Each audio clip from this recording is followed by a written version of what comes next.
The morning air inside the station was always the same. It smelled of old dust, burnt coffee from the kiosk near the tracks, and the metallic tang of the subway trains coming up from the deep tunnels. It was not a pleasant smell, but it was familiar. For the old man sitting on the small, square cushion, this smell was just a part of the job. He adjusted his seat slightly, feeling the hardness of the ceramic tiles underneath him. His knees gave a sharp little pop, a reminder that he was not as young as he used to be. He ignored it. He lifted his violin case onto his lap and unlatched the metal locks. The case was scuffed, covered in scratches that told the story of the last 10 years of his life. It had been dropped, kicked, and sat on, but it had done its job.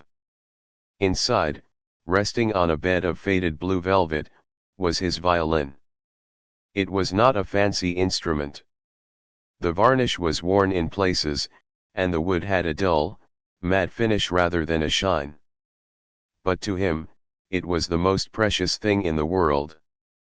It was the only thing that still made sense. He lifted the instrument out, tucking it firmly under his chin. The feeling of the wood against his jaw was grounding. It was cool and smooth. He tightened the bow just a little, twisting the screw at the bottom until the horsehair was tense enough to sing.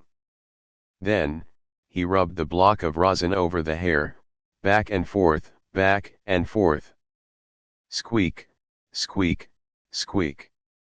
A few people walking by glanced over with mild annoyance at the sound, but he didn't look up. He had to prepare. He had to be ready. Around him, the station was waking up. It was a chaotic kind of waking.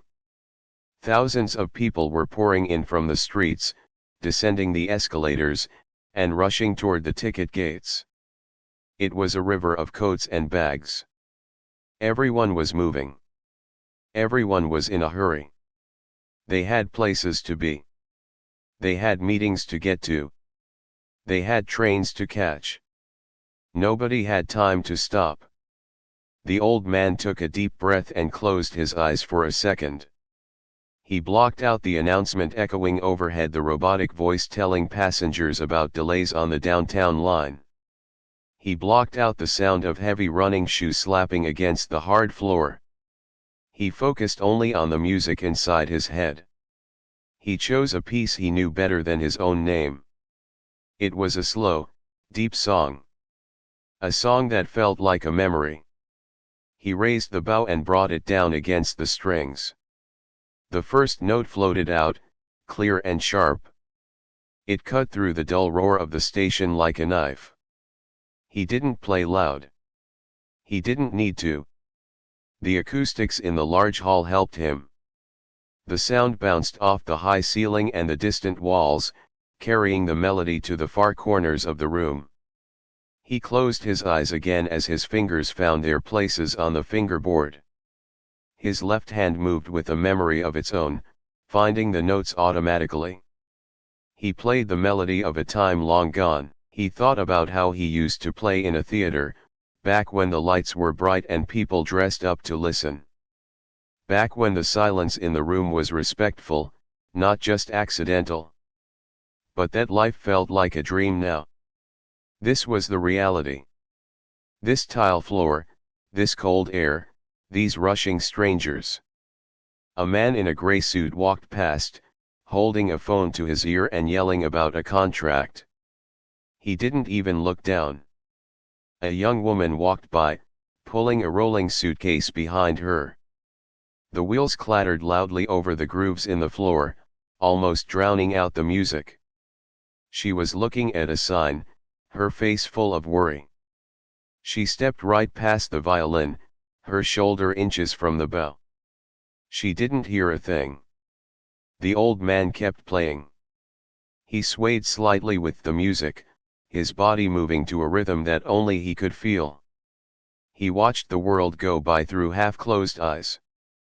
It was like watching a movie without sound, even though he was the one making the noise. He saw a mother wiping her child's nose. He saw a businessman dropping his papers and frantically scooping them up. He saw two teenagers laughing at a video on a screen. Life was happening all around him, but he was not a part of it. He was the soundtrack to their rush, and most of the time, they didn't even know the soundtrack was playing. Every now and then, someone would slow down. A tourist perhaps, someone not in a rush to get to a cubicle on the 20th floor. They would stop for a few seconds, tilting their head to listen. The old man would feel a small spark of hope. He would play a little trill, a fancy little run of notes, to try to keep them there. But then, they would look at their watch, or their phone would buzz, and they would shake their head slightly and walk on. The spark would fade, and he would go back to playing for the empty air. An hour went by. Then two. His fingers started to feel stiff. The cold air in the station was not kind to old joints. He stopped for a moment to shake out his left hand, grimacing slightly. The ache went all the way up to his elbow. He knew he should take a break, but he looked down at the open case sitting on the floor in front of him. It was almost empty. There were a few copper pennies, dull and brown. There were 2 dimes and a handful of quarters. A single dollar bill lay crumpled in the corner, looking like a discarded tissue. That was it. After 2 hours of pouring his heart out, playing a song that used to make people weep in concert halls, he had enough to buy a cup of coffee and maybe a pastry if he was lucky. The sight of the meager pile made his stomach feel heavy. It wasn't about the money, not really. It was about what the money represented. It represented value. It represented being heard. He sighed, a long, shaky breath that whistled through his teeth. He tightened the scarf around his neck. He felt very small in the middle of the giant station. He felt like a ghost. He wondered if anyone would even notice if he just stopped playing and walked away. Would the silence be missed, or would the noise of the trains just fill up the space where the music used to be? He looked up and saw a group of young men standing near the pillar, laughing and drinking from paper cups. One of them pointed at the old man and said something to his friends. They all laughed. The old man couldn't hear what was said, but he knew the tone. He had seen that look 1,000 times. He was the entertainment for their morning break. He was the joke. His face felt hot with shame, even though he hadn't done anything wrong. He gripped the neck of the violin tighter. He wanted to stand up and pack his things. He wanted to go home to his quiet apartment and put the instrument back in its case. But he couldn't. The rent was due. The electricity bill was sitting on the counter, red and demanding. He needed every one of those coins down in the velvet case. He had to stay. He had to play. So, he closed his eyes again to hide the moisture gathering in the corners. He blocked out the laughing men. He blocked out the rushing feet. He imagined himself in a warm room, with red velvet curtains and golden light. He imagined people sitting quietly, waiting for him to speak through his instrument. He raised the bow once more. He started a new song. This one was faster, full of energy and fire. His fingers danced across the strings.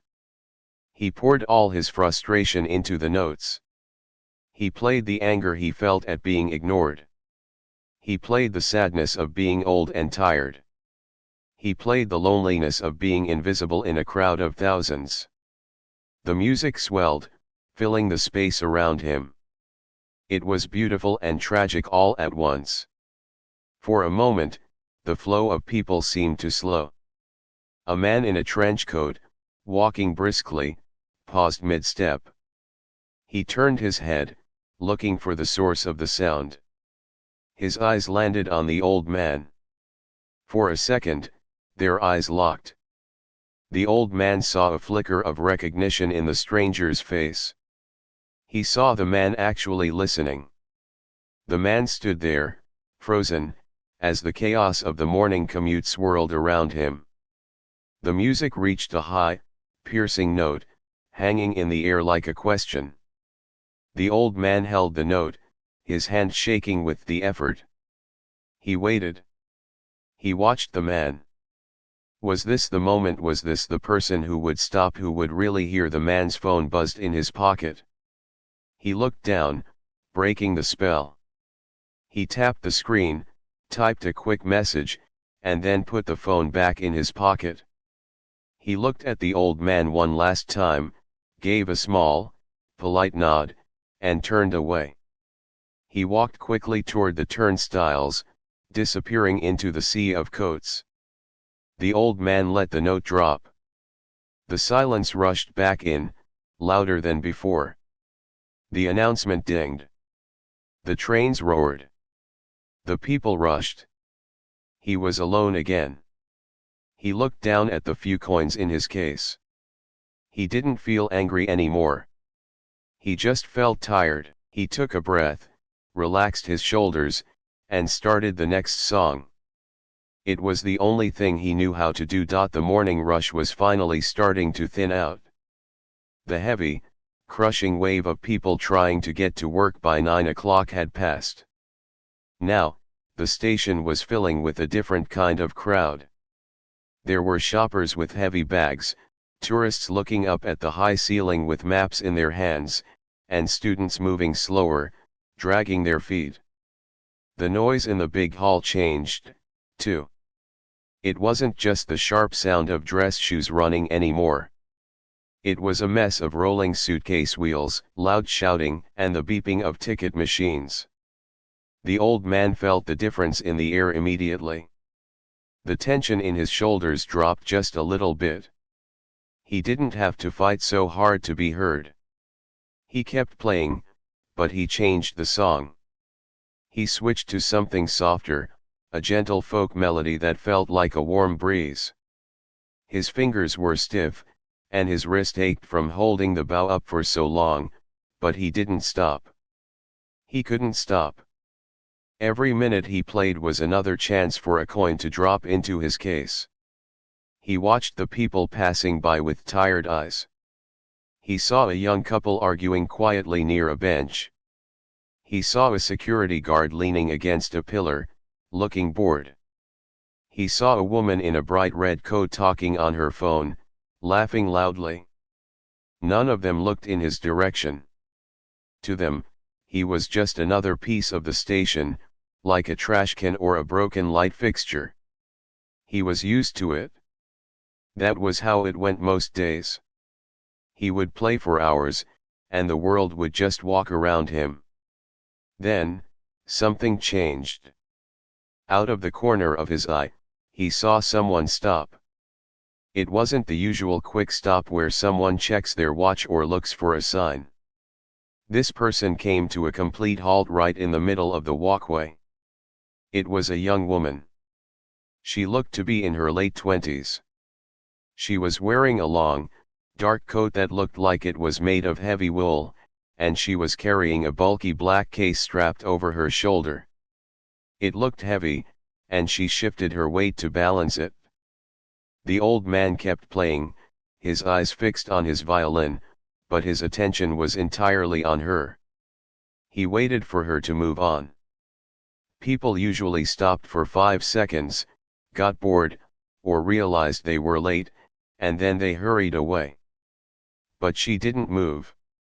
She just stood there, facing him, about 10 feet away. He risked a quick glance up at her face. She wasn't looking at her phone. She wasn't looking at the departure boards on the wall. Her eyes were closed. Her head was tilted slightly to the side, leaning toward him as if she was trying to catch a whisper.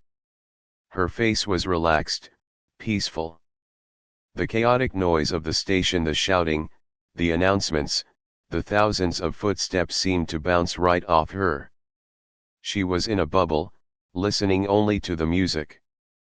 This made the old man nervous. He was used to being ignored. Being watched, truly watched, felt strange. It felt like a spotlight had been turned on. He felt a sudden urge to play better. He wanted to deserve the attention she was giving him. He straightened his back, ignoring the creak in his spine. He focused on the bow, making sure the pressure was perfect. He tried to put more emotion into the melody, making the notes sing a little sweeter, a little sadder. The song he was playing came to a natural end. He usually took a tiny break between songs to shake out his hand or wipe sweat from his forehead. But today, because of the woman watching, he didn't dare stop. He flowed immediately into the next song. It was a classical piece, more complex than the folk tune. It required his fingers to move fast. He heard a train arrive on the platform below with a loud screech of metal on metal. A group of tourists walked right between him and the woman, blocking his view. He felt a pang of disappointment. She was gone. He was sure of it. The moment had passed. The connection was broken. He lowered his volume slightly, resigning himself to the background again. But then, the tourists moved on. And there she was. She hadn't moved an inch. She had just waited through the interruption. Her eyes were still closed. She was swaying very, very slightly, just a gentle movement of her head, keeping time with the music. She wasn't just hearing the notes, she was feeling them. She was letting the music wash over her. The old man felt a strange lump form in his throat.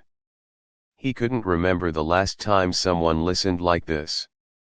In his old life, people listened because they paid for tickets and sat in velvet seats. But this was different. She was choosing to stop. She was choosing to give him her time in a place where time was the most valuable thing people had. He played for another 10 minutes. His arm was getting tired now, a dull ache spreading from his shoulder to his elbow. He didn't want to stop, but he knew he couldn't keep up this quality forever. He decided to play one final, long note to finish the piece. He drew the bow slowly across the strings, letting the sound fade out until it was nothing but a whisper in the air. Then, he lifted the bow and lowered the violin to his lap. The silence that followed was heavy. The station was still loud, but the space between the two of them felt quiet. The woman opened her eyes. She didn't look around to see if anyone was watching her. She didn't check her phone to see how much time had passed. She just looked straight at him. She blinked a few times, as if she was waking up from a dream. Then, she took a step forward. This was unusual. Usually, if people made eye contact after listening, they smiled quickly, tossed a coin, and ran away. They didn't want a conversation. They didn't want to interact. But she stepped closer, closing the distance between them until she was standing just a few feet away. Up close, he could see she looked tired. There were dark circles under her eyes, and her hair was pulled back in a messy bun, like she had been running her hands through it all day. She shifted the heavy strap of her bag on her shoulder and looked down at his violin case. "That was beautiful," she said. Her voice was soft, but it was clear enough to hear over the noise of the station. It wasn't a shout. It was a sincere, quiet statement. The old man was taken aback. He cleared his throat, his voice raspy from hours of not speaking. "Thank you," he mumbled. He looked down at his hands, feeling shy. "It was the lark ascending, wasn't it?" she asked. The old man's head snapped up. He looked at her with wide eyes. He stopped playing that song years ago because nobody recognized it. They only wanted to hear pop songs they knew on the radio, or simple Christmas carols. Playing a complex violin concerto in a subway station usually meant playing to an empty room.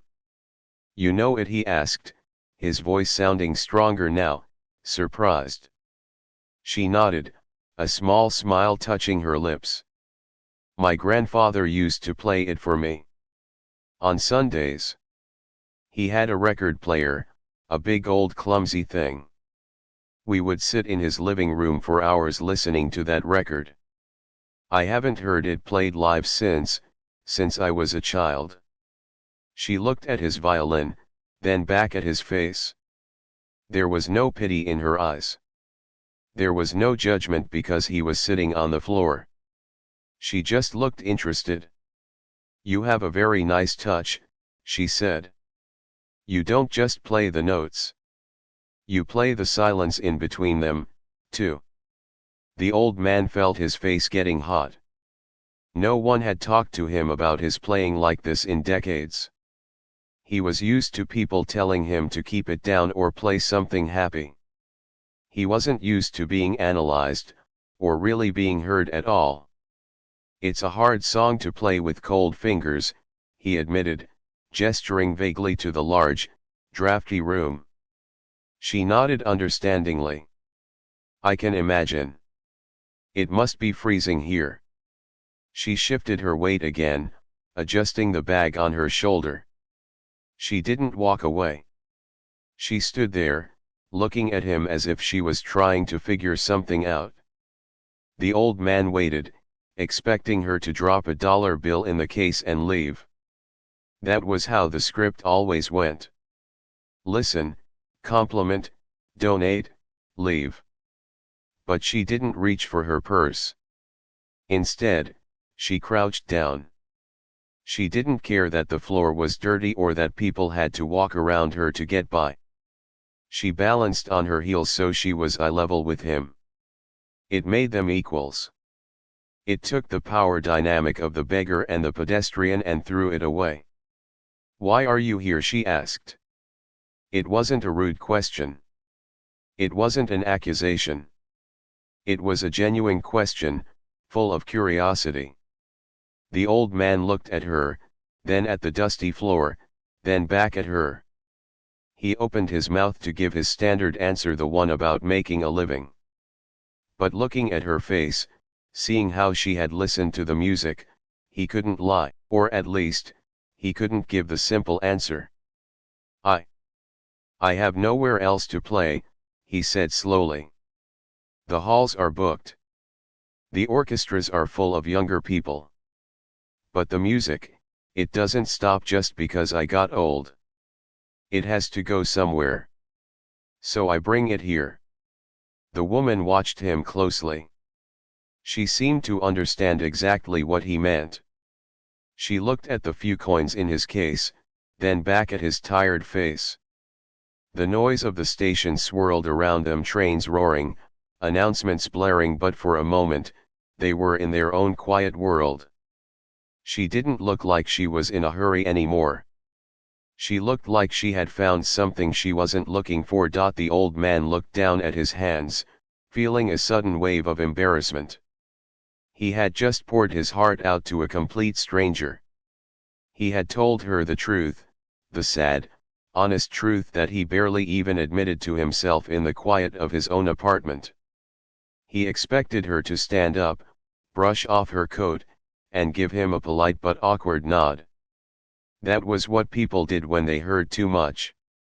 They backed away. They didn't want to carry the weight of someone else's struggle. But she didn't move. She stayed crouched there on her heels, balancing perfectly despite the heavy bag slung over her shoulder.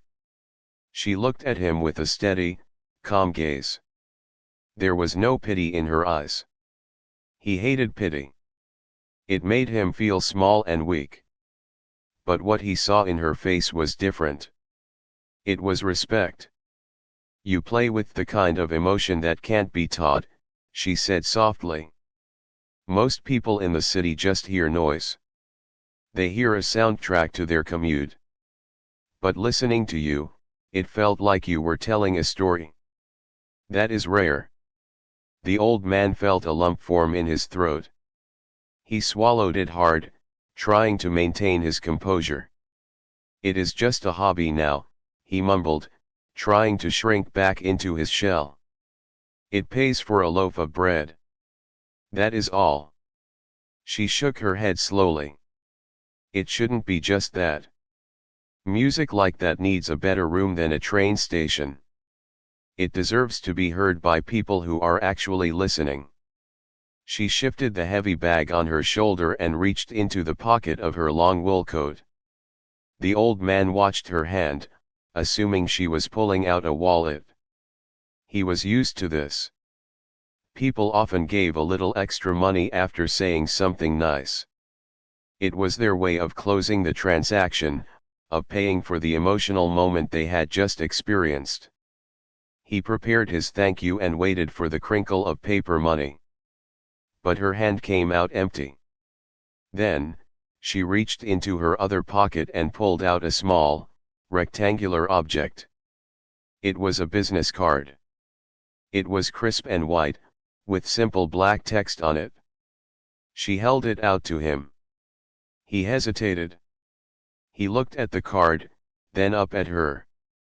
Business cards usually meant salespeople trying to sell him insurance, or perhaps someone from a church wanting him to come to a service. He didn't want either of those things. He just wanted to play his violin and disappear into the music.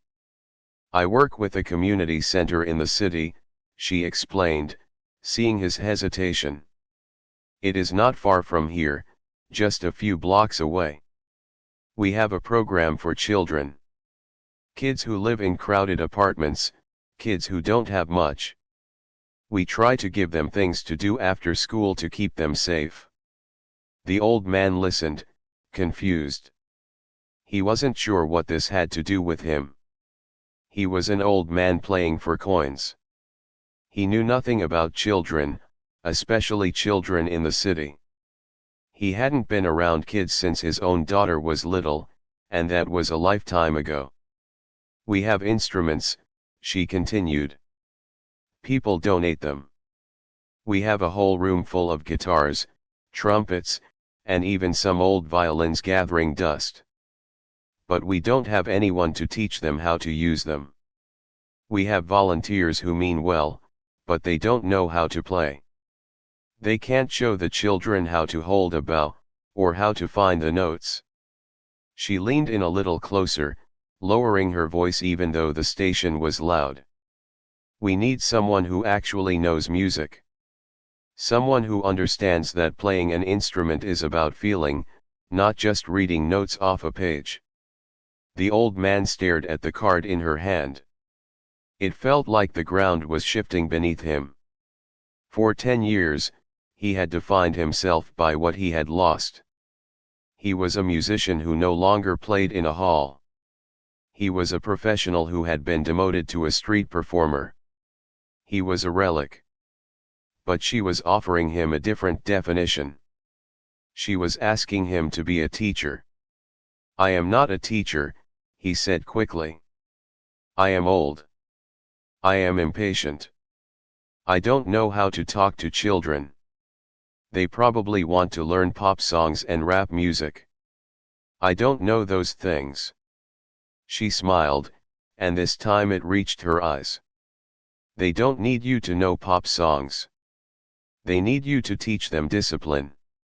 They need you to teach them that if they practice something boring and difficult, eventually it becomes beautiful. They need to see that passion you have when you play. She pushed the card a little closer to him. It wouldn't make you rich. We can't pay a fortune. We can offer a small stipend, enough to cover your groceries for the week. But we do have a heated room. It is quiet. There is a window. And there are students who would look up to you. The old man looked at the violin resting on his lap. He thought about his apartment. It was warm enough, but it was silent. It was a lonely silence. He woke up, he drank coffee, he came here to play, he went home, and he slept. The days blurred together. He was surviving, but he wasn't living. He realized with a sudden sharp pain in his chest that he hadn't spoken to another human being this long in months. Not really spoken. Just nodded and said thank you for coins. Why me, he asked, his voice barely a whisper. There are hundreds of music students in the city. Young people with degrees. They would be much better for the children. Maybe, she said. But they aren't here. You are. And you played that song like your life depended on it. That is what the children need to see. They need to see that art matters, even when life is hard. He looked at her. She seemed so sure. She believed in him, and she didn't even know his name. He hadn't told her. She just saw an old man with a violin and decided he was worth something. It was a strange feeling, being seen like that. It was terrifying, but it was also warm. It warmed him more than the coffee he had bought earlier. He reached out a hand. His fingers were rough and calloused, stained with rosin. Her hand was pale and clean. He took the card from her. It felt stiff and new in his grip. He looked at it. It had a phone number and an email address. It had the name of the center. I don't have a computer, he said, feeling foolish. I barely know how to use my phone. That is okay, she said, standing up slowly. Her knees cracked a little as she rose, reminding him that maybe she wasn't as young as she looked from a distance. You can call. Or you can just come by. The address is on the card. Ask for me at the front desk. She adjusted her bag, preparing to leave. The moment was ending. The real world was rushing back in. A man in a hurry bumped into her shoulder as he passed, muttering an apology without stopping. She steadied herself and looked down at the old man one last time. Think about it, she said. The room is empty on Tuesdays and Thursdays. It would be nice to hear music in there that isn't just feedback and screeching. The old man nodded. He held the card tight in his hand. I will think about it, he said. She smiled, nodded once, and turned away. He watched her walk toward the escalator. She moved with purpose, cutting through the crowd like a ship through water. He watched until she disappeared from sight, swallowed by the mass of people going up to the street. He sat there for a long time, just holding the card. The station was loud again. A train arrived, and a fresh wave of people poured out. The noise was overwhelming. But he felt quiet inside. He looked down at the open case on the floor. It still had the few coins and the $1 bill. It looked pathetic compared to the opportunity he held in his hand. He carefully placed the business card in his shirt pocket, right against his chest. He buttoned the pocket to make sure it wouldn't fall out. Then, he picked up his bow. His arm still ached, but his hands didn't feel as stiff as before. He felt a strange energy, a flicker of something he hadn't felt in years. Hope. He raised the violin. He didn't play a sad song this time. He didn't play a complex classical piece to show off. He started to play a simple, bright melody. It was a tune he remembered from his own childhood, a long time ago. He played it clearly, the notes ringing out. He wasn't playing for coins anymore. He was playing to test himself. He was playing to see if he still had something left to give. And as the notes floated up toward the high ceiling, he realized that he did. He wasn't done yet. The station wasn't the end of the road. It was just a waiting room, and he had finally been called. The sun was bright the following Tuesday, a sharp contrast to the gray shadows of the train station. The old man stood on the sidewalk outside a large brick building. He held the business card in one hand and his violin case in the other. He looked up at the windows. They were reflective, shining back the image of the busy street. He felt a knot in his stomach, tight and twisting. For a moment, he thought about turning around. He thought about going back to the station, back to his spot on the cold tile floor where he knew what to expect. This place was unknown. It was scary. He took a deep breath and pulled open the heavy glass entrance. The air inside smelled different. It didn't smell like metal or dust. It smelled like floor wax and old paper, and faintly, like the lunch being prepared in a cafeteria down the hall. It was warmer, too. He could feel the heat on his face immediately. He walked up to the front desk. A woman with glasses looked up from her computer. She looked tired, like she had been answering phones all morning. The old man felt small. He cleared his throat. I am here to see the woman who runs the music program, he stammered. I have a card. He handed her the white rectangle. She looked at it, then back at him. Her expression changed. She didn't look at him like a nuisance anymore. She smiled. Oh, you are the violinist. She told us you might come. She is in the rehearsal room. It is down the hall, third door on the left. The old man nodded. He walked slowly down the corridor. The walls were painted bright colors, yellow and blue. There were drawings taped up everywhere: crooked houses, smiling suns, trees with purple leaves. It felt worlds away from the gray stone of the station. He could hear noises behind the doors. Shouting, laughing, balls bouncing. It was chaotic, but it was a happy chaos. He stopped in front of the third door. It was slightly open. He peeked inside. The room was big, with a high ceiling and windows that let in lots of light. The floor was made of wood, marked with scuffs and scratches. There were music stands scattered around, some bent, some rusted. In the corner, there was a pile of instrument cases. They looked beaten up. The woman from the station was there. She was kneeling on the floor, helping a young boy untangle a knot in a guitar cord. She looked up and saw him standing in the doorway. Her face lit up. She stood up and brushed off her knees. You came, she said. She sounded happy, but not surprised. I came, the old man said. He stepped into the room. He felt exposed without a wall behind his back. I hope I am not late. You are right on time, she said.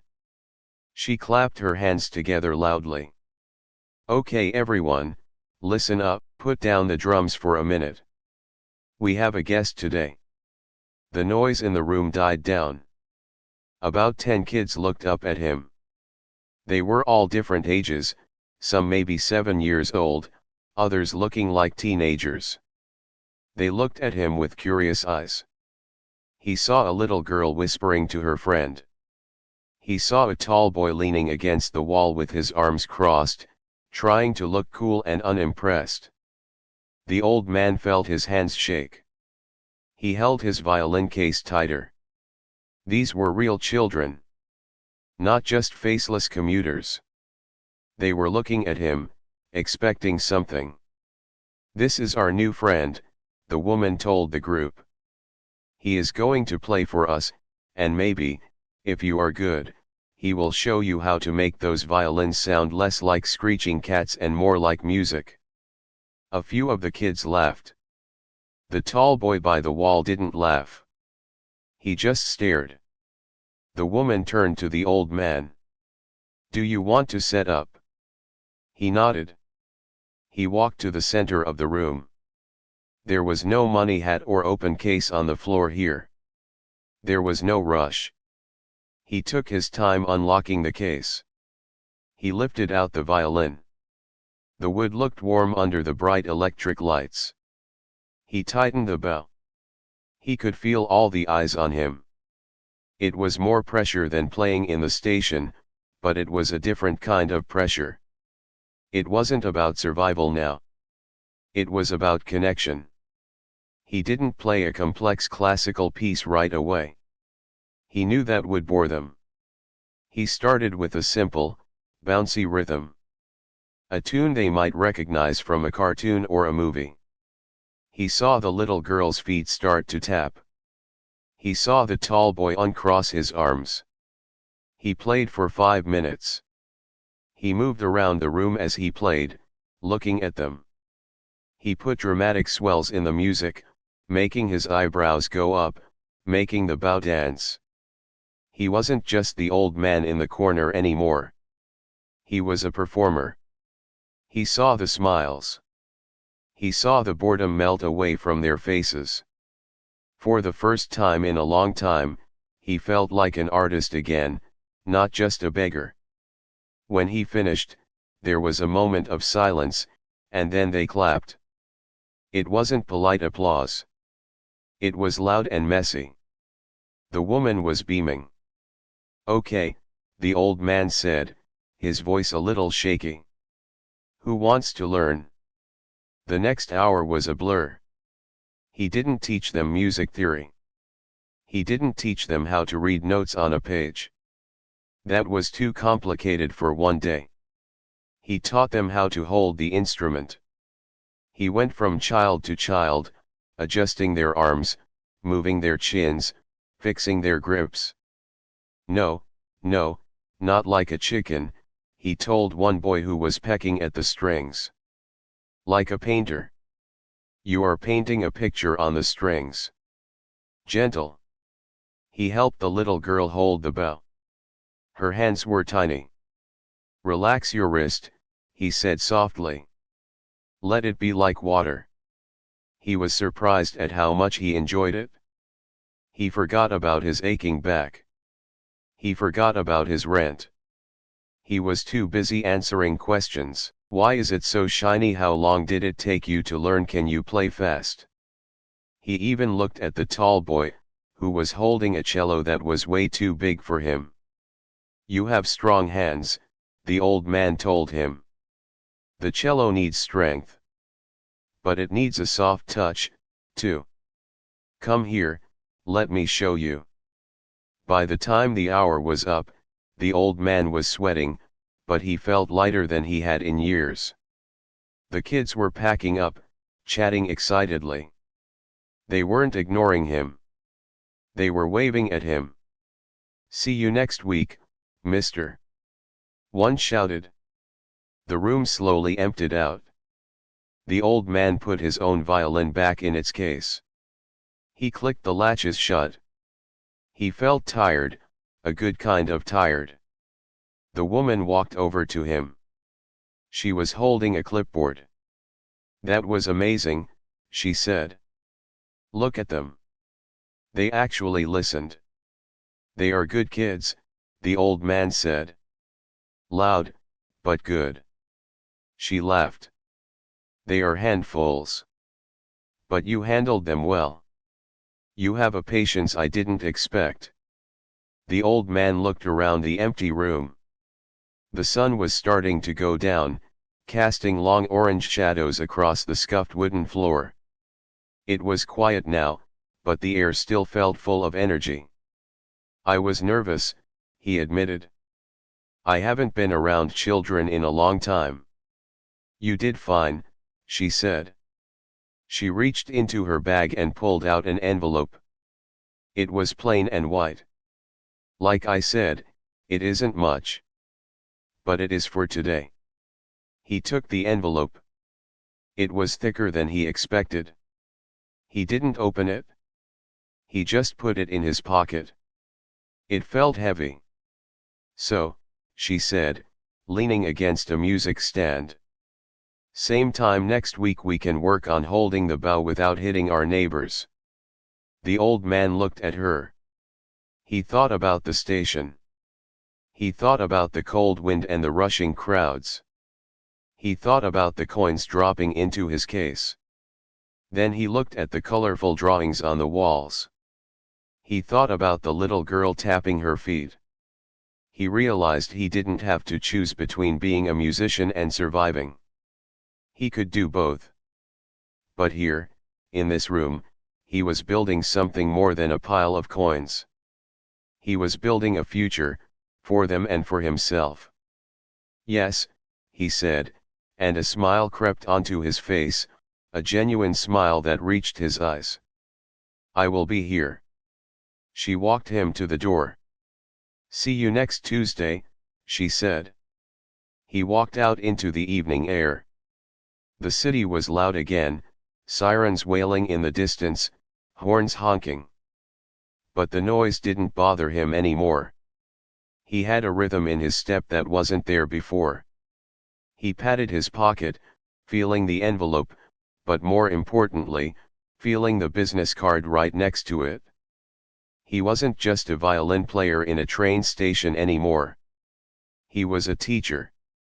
And for the first time in a long time, he had something to look forward to. 3 months had passed since the old man first walked into the community center. The city outside was trapped in the deep chill of winter, the wind howling through the tall buildings and rattling the window panes, but inside the rehearsal room, the air was warm and smelled faintly of wood polish and the wool coats hung on the racks. The old man stood in the center of the circle of chairs. He was no longer the hunched figure trying to disappear into the wall. He stood straighter now. His back still ached if he stood too long, but he held himself with a dignity that came from being useful, from being needed. He wasn't wearing the same tattered coat he had worn in the station. He had bought a new one with the money he earned here. It was thick and black, and it made him feel respectable. Okay, everyone, he said, his voice rasping slightly but strong enough to be heard across the room. We know the notes. We know the rhythm. Today, I don't want to hear the notes. I want to hear the story. He looked at the 12 children sitting in front of him. They were holding their instruments, violins, cellos, and a lonely viola. Some of the instruments were scratched, and some had taped up parts, but to these kids, they were treasures. Music is not just dots on a page, the old man continued, pacing slowly in front of them. It is a conversation. If you just play the notes, you are reading a newspaper. Boring. But if you play the feeling, you are telling a secret. You are telling the world what is in your heart. He lifted his own violin and tucked it under his chin. Close your eyes. The girl with the red scarf, close them. Good. Now, imagine you are waiting for something wonderful. You have been waiting for a long time. And finally, you see it coming. He played the opening melody of the piece they had been practicing for weeks. It was a simple arrangement of a classical tune, something hopeful and bright. He played it slowly, letting each note hang in the air. He poured the memory of his own life into it, the years of silence, the loneliness of the station, and the overwhelming relief of finding this room. Now, he whispered, lowering his bow. Open your eyes. Play it back to me. He raised his hand like a conductor and brought it down. The sound that came back to him was rough. It wasn't perfect. There was a squeak from a cello in the back, and a violin entered a fraction of a second late. But it didn't matter. The room filled with a collective sound that was earnest and eager. They were listening to each other. They were watching his baton. They were trying to make the sound he had shown them. The old man felt a shiver go down his spine that had nothing to do with the cold weather. He closed his eyes for a moment and let the sound wash over him. This was better than any concert hall he had played in 30 years ago. Back then, the audience sat in the dark, judging him, waiting for him to make a mistake. Here, the audience was right in front of him, trusting him, learning from him. They played through the song. When they hit the climax, the tall boy in the back, the one who had been so sullen and cross-armed on the first day, dug his bow into the strings with passion. He was playing with his whole body. He was feeling it. The old man smiled, a wide, genuine smile that crinkled the corners of his eyes. They finished the song. The last note faded into the quiet hum of the building's heating system. The old man lowered his hands. He looked at them. They were looking back at him, breathless, waiting for the verdict. That, the old man said, his voice thick with emotion, was music. That was not noise. That was a voice. The children beamed. The little girl with the red scarf looked down at her violin with awe, as if she couldn't believe it had made that sound. The tall boy just nodded, a tiny, almost invisible nod of respect. The woman who ran the center was standing in the doorway, watching. She had been coming and going during the lesson, but she had stopped to listen to the last run-through. She stepped into the room as the kids started packing up their instruments. The chatter started up again, loud and happy. "You have a gift," she said to the old man, walking over to him. "I've seen a lot of volunteers come and go. They know the math, they know the theory. But they don't know how to light a fire. You did that." The old man wiped his forehead with a handkerchief. "They are good students. They want to learn. That makes my job easy." "Don't sell yourself short," she said. She smiled. "By the way, I have news. The city is hosting a spring arts festival in a few months. A small showcase. Local talent. I was thinking, this group could play. If you think they are ready." The old man felt a spike of panic. "A performance outside these walls in front of strangers I don't know," he said quickly. "They are just learning. It might be too much pressure." "Think about it," she said. "It would be good for them. They need to know that what they are doing matters to the outside world, not just in this room."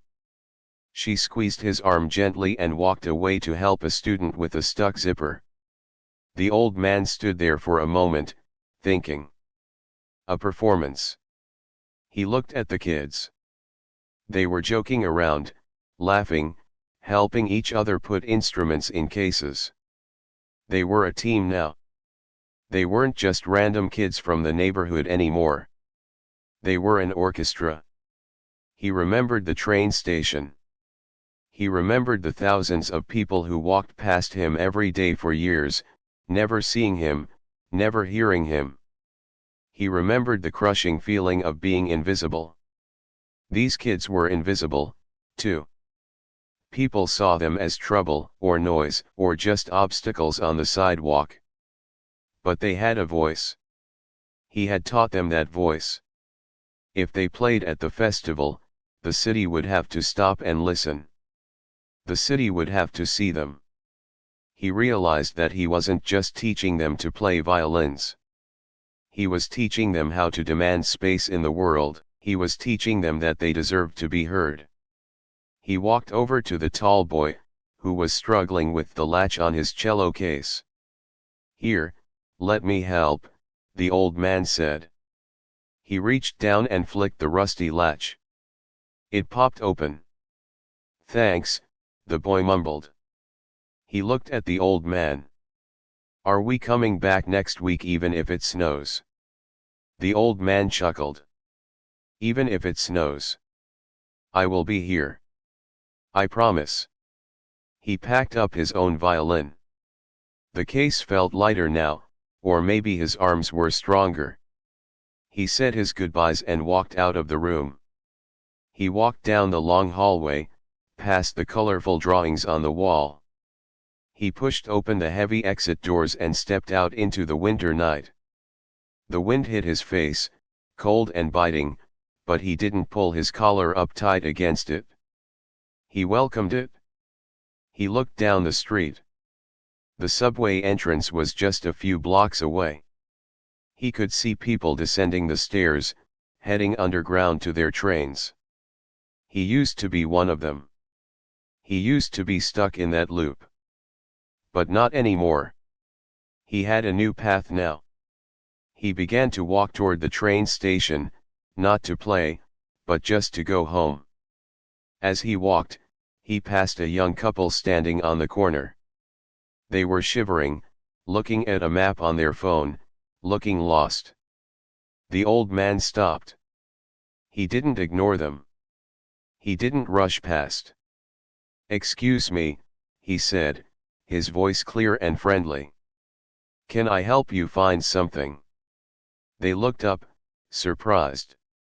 "Oh, yes," the young man said. "We are looking for the concert hall." "We are turned around." The old man smiled. It felt good to smile. It felt good to be seen. "You are close," he said, pointing down the street. "Go straight, turn left at the big glass building. You can't miss it." "Thank you so much," the woman said. "You are welcome," the old man said. He watched them walk away, and then he continued on his own path. His footsteps were steady and sure. He wasn't just a survivor anymore, scraping by for coins. He was a teacher. He was a mentor. He was a musician again. The city was still loud, still cold, and still uncaring to most. But the old man had his own warmth now. He carried the music in his heart, and he knew exactly where he was going. For the first time in a long time, the future looked like a beautiful song, and he was ready to play the next note.